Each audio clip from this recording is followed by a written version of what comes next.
Chapter 24, A Fairy's Tale. "I'm so glad you're all right," their grandmother said, and rushed over to the twins. She gave them the biggest and longest hug they had ever received from her. "Your mother and I have been so worried." The twins didn't hug her back. They couldn't. They could barely breathe. They were surprised they were still standing because neither of them could feel their legs. "How are you?" their grandma asked. "Are you hurt? Are you hungry? Do you need anything?" "Grandma?" Alex asked softly. "Is it really you?" "It's me, sweetheart," she said. "I'm really here." "You're the fairy godmother?" Connor asked. She smiled at them. "I am," she said with sadness in her voice. "I'm so sorry. I never meant for you to find out this way." Their grandmother stopped speaking. Her gaze had landed on the object Alex was holding. "Good heavens, what on earth are you doing with your father's old journal?" she asked. Alex and Connor felt like they had swallowed their own hearts. "This is Dad's journal?" Alex asked with big, bewildered eyes. "We've been following Dad's journal this whole time?" Connor asked. "I think I'm going to faint," Alex said. Their grandmother pulled out a long crystal wand from inside her overcoat. She waved it and a sofa magically appeared in the clock tower.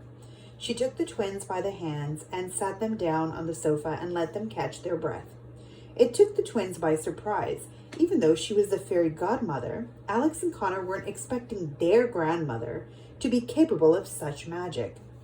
Grandma took the journal from Alex and flipped through the pages, amazed that it had somehow found its way into their possession. "Where did you get this?" she asked. "It was given to us by our friend Froggy," Alex said. "We've been following it since we got here. We've been hunting down all the items for the wishing spell," Connor said. "The wishing spell?" their grandma asked anxiously. "No wonder it was impossible to find you." "You and Dad are actually from here then?" Alex asked. "I wasn't making it all up in my head." "And Dad wrote that journal?" Connor asked, his mind still stuck on the subject. Yes, their grandmother said. "It's all true. I gave this journal to him when he was a boy. I'm glad it was useful." The twins had gotten used to their heads spinning with questions, but now they were spinning out of control. They didn't know which questions to ask first. "So Dad wanted the wishing spell so he could travel into our world?" Connor asked.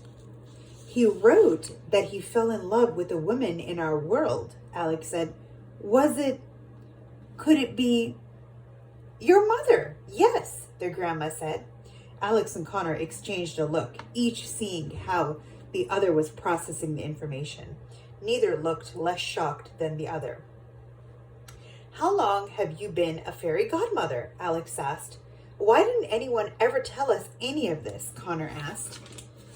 "I know you probably have 100 questions," their grandma said, "but before you worry yourselves too much, let me explain."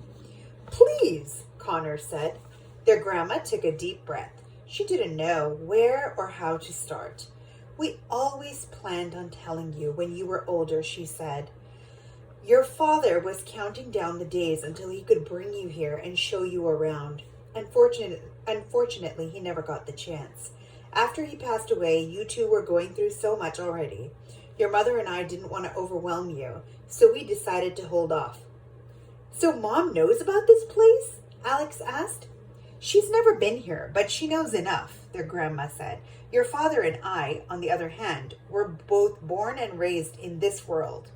Before your father was born, and when I was just a young fairy in training, I accidentally discovered your world." "So your cabin in the woods, your blue car, it was all just for show?" Connor asked. "Certainly not," Grandma said. "I stay at that cabin during my travels, and I love that blue car.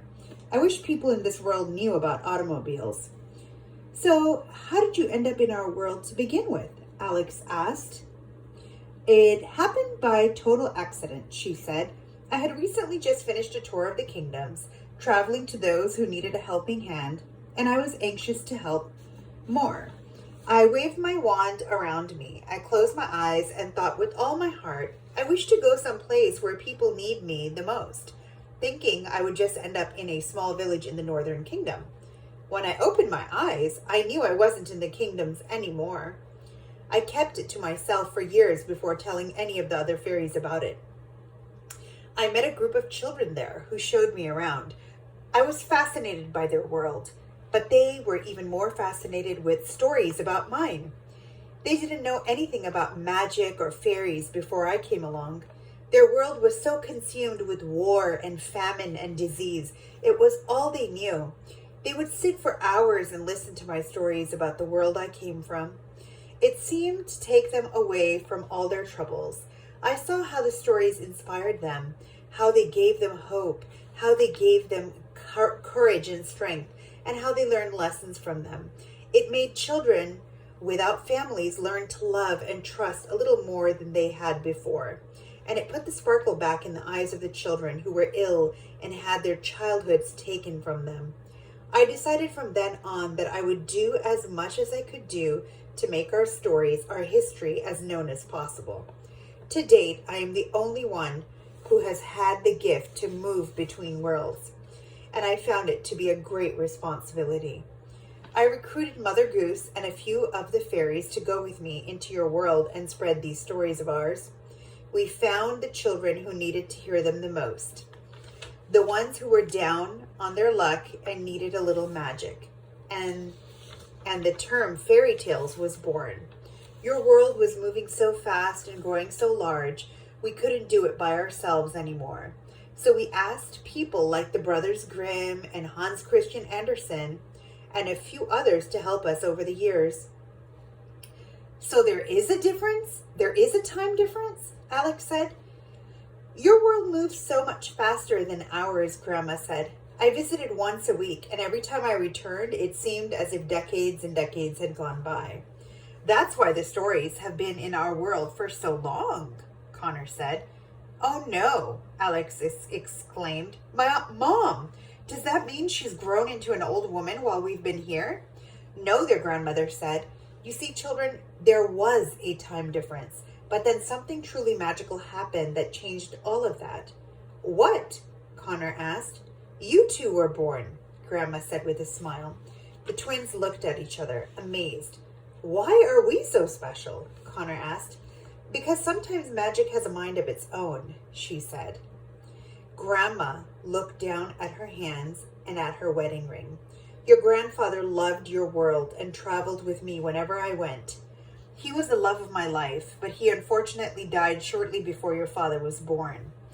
I raised your father here on my own, but I continued to visit the other world from time to time, although it was painful because it reminded me of your grandfather.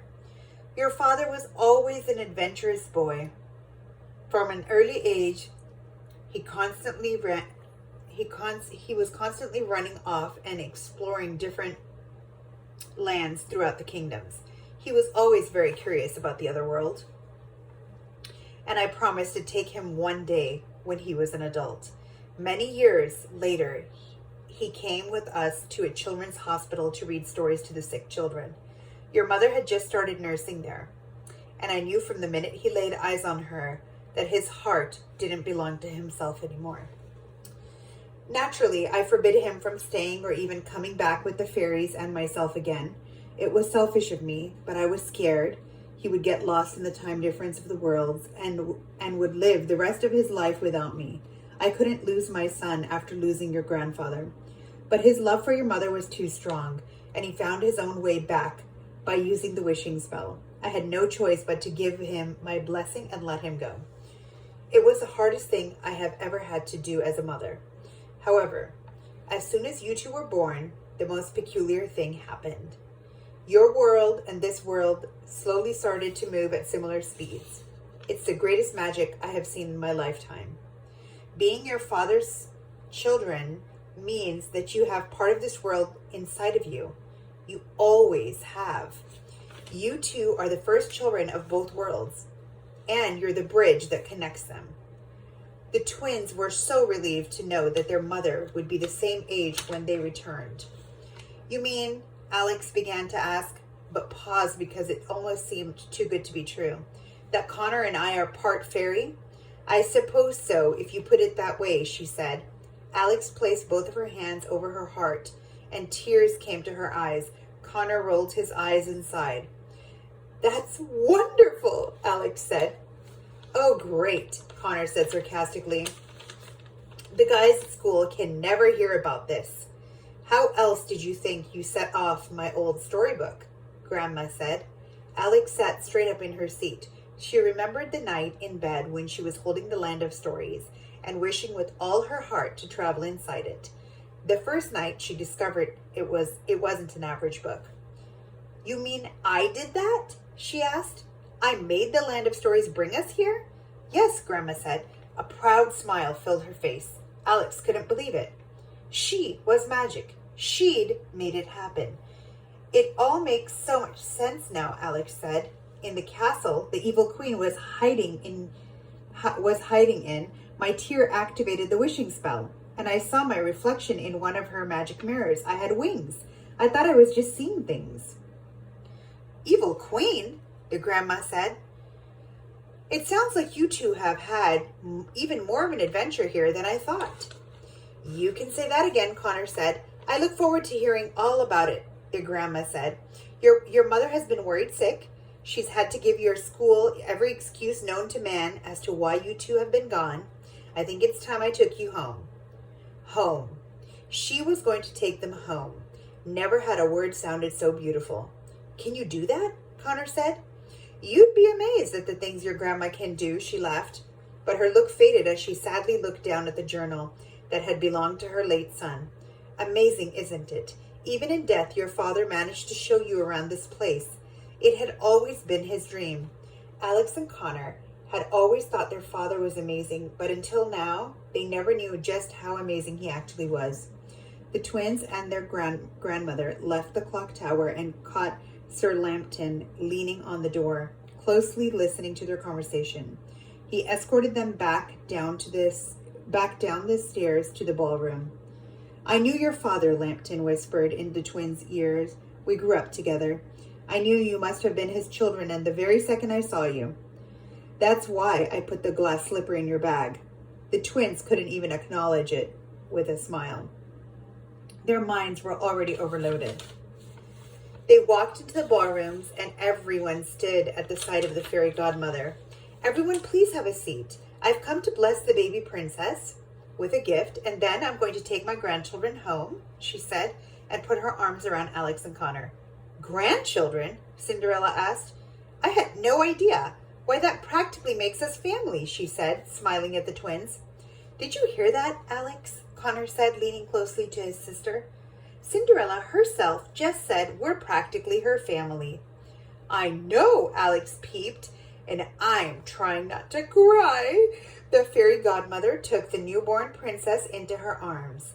The twins were excited to see their grandmother in action. She's beautiful, dear, she said to Cinderella. My gift to the princess will be bravery. She may need it in the years to come. The fairy godmother kissed the newborn's cheek.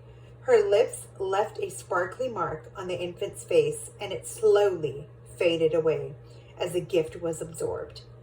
Before I go, I have one more gift to give, the fairy godmother said, and took out her long crystal wand. Will the gentleman known as Froggy please come to the front of the room? Froggy, who had been partially hiding behind the charming kings, cautiously met the fairy godmother in the middle of the room. Thank you so much for looking out for my grandchildren, the twins' grandmother said. I will never be able to thank you enough, but for now, I'd like to take away the curse put upon you. Froggy's mouth opened extra wide. He kept looking back and forth between the twins and the fairy godmother. He started, but couldn't finish. The fairy godmother waved her wand, and the curse cast upon him blew away like dandelion seeds in the wind. Froggy wasn't Froggy anymore. He was a man. He was a very attractive man, too, with dark hair and eyes that illuminated the entire room. It was shocking for the twins to see him as anything else. Charlie, King Chance said, is that you? The charming brothers all leaned closer to him. They stared at him as if they were looking at a ghost. "Hello, brother," Froggy said. "It's been a long time." The charming's amazement eventually wore off and turned into a celebration. They ran over to their long-lost brother and vigorously embraced him. The room erupted with joy at the long-overdue reunion. Red Riding Hood was quietly blushing to herself. She was looking at Prince Charlie in a completely new way. He wasn't the friendly frogman who'd saved her in the collapsing castle anymore. He was husband material. "We thought you were dead," Chandler said, rubbing his brother's head. We searched everywhere. We searched every kingdom for you," Chase said, patting him on the back. "Now you know why you couldn't find me," Charlie said and shrugged. "Why didn't you tell us?" Chance asked. "I was ashamed," Charlie said. "I didn't know any better. I thought I had to hide. Please forgive me." The twins couldn't believe it. Now they knew why he had been acting so strange when they arrived. "So you're a prince?" Alex asked with a gigantic smile on her face. "You forgot to mention that part." "My apologies," Charlie said. "I could have sworn I mentioned it over lily pad tea." They laughed together. Charlie ran over to the twins and hugged them almost as tightly as his brothers had just hugged him. "Thank you," Charlie said, "for inspiring me to come out of that hole in the ground." "Thank you," Alex said. "I'm still calling you Froggy," Connor said. The fairy godmother waved her crystal wand one last time, and a door appeared in the middle of the ballroom. She walked over to the twins and placed a hand on both of their shoulders. "It's time," she said. The twins recognized the door immediately. It was the front door of their rental house. They had never been so happy to see it. A light was shining through it. They knew their mother was waiting for them on the other side. All the kings, queens, and fairies in the room looked at Alex and Connor sweetly. Although most of them had had their predicaments with the twins, they were sad to see them go. "Say goodbye," Grandma told the twins. Connor couldn't wait any longer and ran straight to the door. "Bye," Connor yelled at everyone in the room without looking at them. He ran through the door and disappeared. Home at last. Alex looked up at her grandmother. "Will we ever come back?" she asked, hoping with all her heart for the answer she wanted to hear. "Someday," her grandma said. Alex took a step toward the men and women she had grown up reading about her entire life. She could have sworn she had had a dream just like this once. She had been meaning to say something and decided this might be her last chance to say it. "I know this may not make any sense, but thank you for always being there for me," Alex said. "You're the best friends I've ever had." They didn't quite understand what she meant, but they were all very touched by her words. "Come along, dear," her grandma said and escorted her to the door. Alex wiped away the tears that had been brought on by saying farewell. She couldn't help but smile as she walked through the door with her grandmother, though because she knew in her heart it wasn't really goodbye. And that is the end of Land of Stories.